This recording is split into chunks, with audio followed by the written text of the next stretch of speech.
Í TBR-húsinu fór fram badmintonkeppni leikana.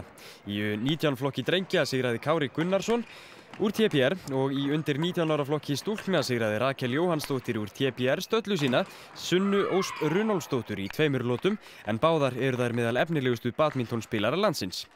Hvaða þýðingu hefur það fyrir ykkur að fá alþjóðlega keppendur hingað til Íslands til að mæta ykkur? Það er bara mjög skemmtilegt og mjög gaman að fá smá tilbreytingu í þetta og svona.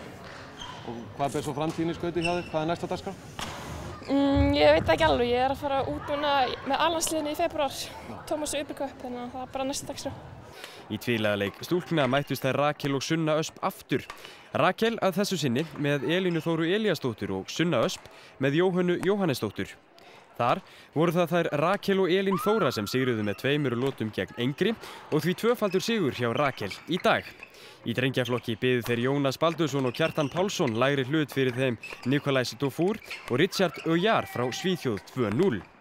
Í tvendarleik sigruðu svo Richard Öjar og Mikaela Janti frá Svíþjóð, íslenska parið Kára Gunnarsson og Ástu Ægisdóttur.